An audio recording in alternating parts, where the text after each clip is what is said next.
ام کلاسنسما کلاسنسما ویل کېږي صنف ته یا ټولګي ته ویل کېږي چون موږ سره شان ته ذره کم دي نو خیر زیاتره کم شان موږ سره شامل نه دي تاسو ته په خپل باندې موږ وایي صحیح ده ام کلاسنسما مطلب په صنف یا ټولګي کې دیا شټول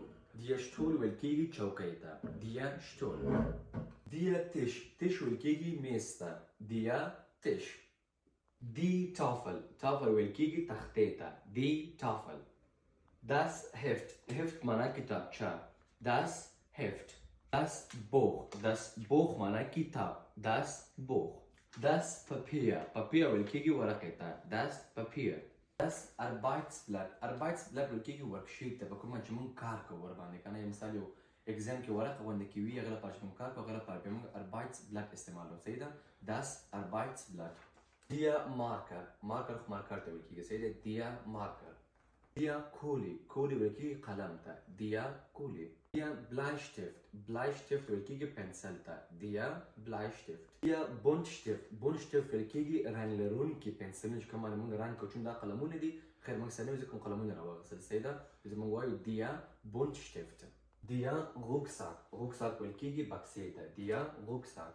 دیا لیغه معنا استاد دیا لیغه استاد او استاد په خاطر باندې دی لیغرین دیا شوله ویل کېږي د مکتب شاګرد ته دیا شوله بیا چې د ښایسته په خاطر باندې موږ وایو سره هم وایو دی شولرین Das Fenster ویل کېږي کړکۍ ته صحیح ده Das Fenster Das Lineal ویل کېږي خطکش ته Das Lineal دیا رادیرګومي ویل کېږي پنسل پاک ته سره صحیح شوله دیا رادیرګومي دیا شوم ویل کېږي تخته پاک ته چون دا کاغذ ته موږ تخته پاک نشته ځکه موږ کاغذ راغستلی دی صحیح ده ته موږ څه وایو ورته وایو چې دیا شوم دیا شپیڅر ویل کېږي پنسل تراش کومه چې موږ پنسل اخلو صحیح ده دیا شپیڅر دیا سمارټ بورډ دا هر دفتر لپاره استعمالیږي کوم چې هم د سکرین استفاده ترې کېږي او همدارنګه هم پکې موږ لیکل پکې کوو زیاتره په پوهنتونونو کې وي صحیح ده چې ورته وایي دی سمارټ بورډ